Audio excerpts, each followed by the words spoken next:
దూసుకుపోతున్నాడు. Definite గా ఇవాళ ఒక అవినీతి పెద్ద స్థాయిలో పెరిగిపోయింది. దానివల్ల బాధితులు ఎవరున్నారు, ఎక్కడున్నారంటే గ్రామాల్లోనే ఉన్నారు, అన్ఎడ్యుకేటెడ్ పీపుల్ లోనే ఉన్నారు, పేద వర్గాల్లోనే ఉన్నారు.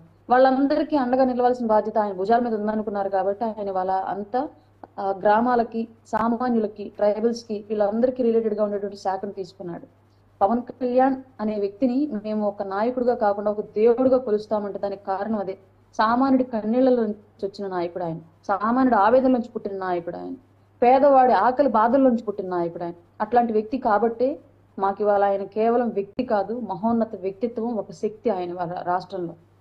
కామన్ మ్యాన్ గా అందరూ ఆయన్ని చూస్తుంటారు. ఎందుకంటే ఆయన ఆలోచనలు కూడా ఒక సామాన్యుడులోనే ఆలోచిస్తుంటాడు. కాబట్టి అంటే మున్ముందు ఆంధ్రప్రదేశ్లో పెను మార్పులు చూడొచ్చా మనం? ఆయన అనుకున్న విధంగా అభివృద్ధి సాధిస్తారు, ఆంధ్రప్రదేశ్ని ఒక మెయిన్ పొజిషన్లో చూడొచ్చు అంటారా? నేను మీకు ఇందాక చెప్పాను, మేము ఏ ఆశయం కోసం అయితే రాజకీయాల్లో ఆయన వెనకాల నిలబడ్డాం, ఆశయం సాధించేంత వరకు ఆయన విశ్రమించడం, మేము విశ్రమించము. రానున్న రోజుల్లో ఈ రాష్ట్ర భవిష్యత్తును పూర్తిగా ఆయన చేతుల్లో పెట్టాలన్నది మా ప్రధానమైన ఎజెండా. దానికోసం మేము కష్టపడుతూనే ఉంటాం నిరంతరం. దానికోసం ఎన్ని త్యాగాలైనా సిద్ధం. ఆయన్ని నాయకుడిగా నిలబెట్టి ఆ నాయకత్వం చేతుల్లో ఈ ఆంధ్ర రాష్ట్ర భవిష్యత్తును పెట్టడానికి ఆయన వెంట నడిచే సేనగా మేము త్యాగాలకి సిద్ధమే, తెగింపులకి సిద్ధమే. అలాగే ఇంకా మనం మాట్లాడకూడదు అనుకున్నాం కానీ ఎక్కడో కొంత అప్పుడప్పుడు బాధ అనిపిస్తుంటుంది. మీరు విన్నారు, నేను విన్నా. వార్డు మెంబర్ కూడా కాలేడు అని ఎన్నో కామెంట్లు చేశారు, మనం కూడా పడ్డాం అటనే. వాళ్ళందరికీ నిన్న కూడా మాట్లాడాడు ఒక ఆయన, డిప్యూటీ సీఎం ఎక్కడికి పోయాడో విజయవాడ మునుగుతుంటే అంటాడు. ఎక్కడ మునిగింది? ఏ కామెంట్లు. ఇంకొక ఆమె తిరుపతి కొండ మీద కామెంట్ చేస్తుంది. వీళ్ళందరికీ ఏం చెప్పదలుచుకున్నాం ఫైనల్గా? ఈ మాటలు వీళ్ళు ఆపేదట్టు లేరు. ఎందుకంటే మన బాస్ ఆల్రెడీ చెప్పేసాడు మనందరికి, ఎవరు ఎక్కడ నోరు జారగొద్దు, మనకెవరు వ్యక్తిగతంగా శత్రువులు కారు, వదిలేసేయండి అని ఆయన అంటున్నాడు. కానీ ఈ నోర్లు ఆగేదట్టు కనిపించట్లేదు. అభిమానులు ఇంకా బాధ కనిపిస్తూ ఉంది. అంటే గతంలో కూడా వాగారు, అసెంబ్లీ గేట్ దాటనివ్వము, వెంట్రుకు కూడా పేకలేరు, అది అని చెప్పేసి. ఇవాళ అసెంబ్లీ గేట్ దాటనివ్వము అన్న వాళ్ళే మాకు ప్రతిపక్ష హోదా ఇవ్వండి, లేదంటే మేము అసెంబ్లీలోకి రాలేము అని చెప్పేసి అసెంబ్లీ గేట్ బయట కాపలా కూర్చొని చేతులు జోడించి అడుక్కుంటున్న సిచ్యువేషన్ తీసుకొచ్చాడు వాళ్ళు పవన్ కళ్యాణ్ గారు. ఆయన వల్లే వాళ్ళకి గతి పట్టింది. ఆ విషయం తెలుసుకుంటే ఇప్పటికైనా మంచిది.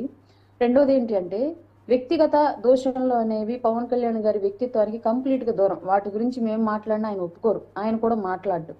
సొసైటీ కోసం నిలబడ్డాం, సొసైటీ కోసమే నిలబడదామని చెప్పేసి మా అందరికి నేర్పించిన వ్యక్తి పవన్ కళ్యాణ్ గారు.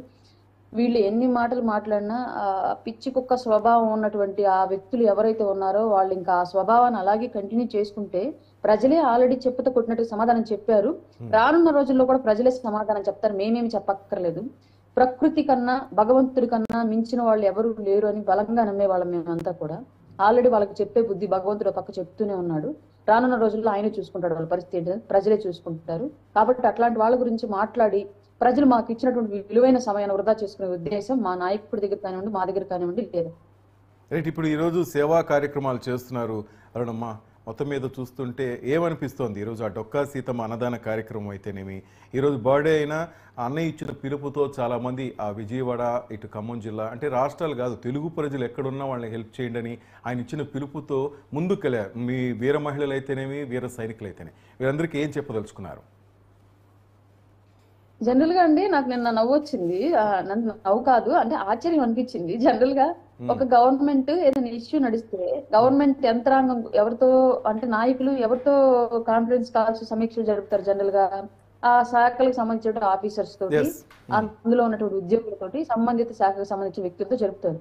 బట్ నిన్న మాకు కాన్ఫరెన్స్ కాల్స్ అంటే పార్టీ క్యాడరు సమాజానికి సైనికులుగా ఏ స్థాయిలో తయారు చేశాడంటే ఆయన నిన్న కాల్స్ మాకు ఏ ఏరియాలో ఎంత జరిగింది, ఎక్కడ మునిగింది, అక్కడ మన వాళ్ళు ఎవరున్నారు, ఇప్పటికి ఎంత సహాయం చేశారు, ఇంకేం చెయ్యాలి, మీకు ఏం కావాలి, మనోహర్ గారి ఆధ్వర్యంలో, నాగబాబు గారి ఆధ్వర్యంలో జరిగినట్టు కాల్స్ నాకు నవ్వొచ్చింది.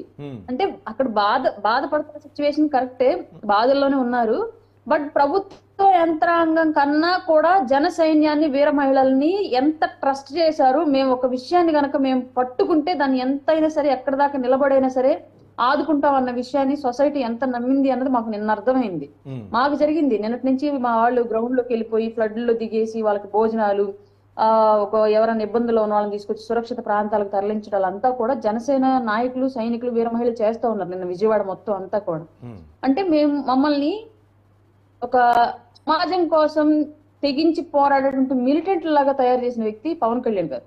ఈ రోజు బర్త్డే సెలబ్రేషన్స్ అంటే ఏ హీరోకైనా ఏ నాయకుడికైనా సహజంగా ఏముంటాయి? కటౌట్లు, టపాసులు, కేకులు, భోజనాలు కూడా కాదు, పెద్ద పెద్ద బార్ అండ్ రెస్టారెంట్లో అవి వేరుగా ఉంటాయి, ఆ పార్టీలు ఉంటాయి జనరల్ గా మిగతా రాజకీయ నాయకులకు లేదా మిగతా హీరోలకు జనరల్ గా.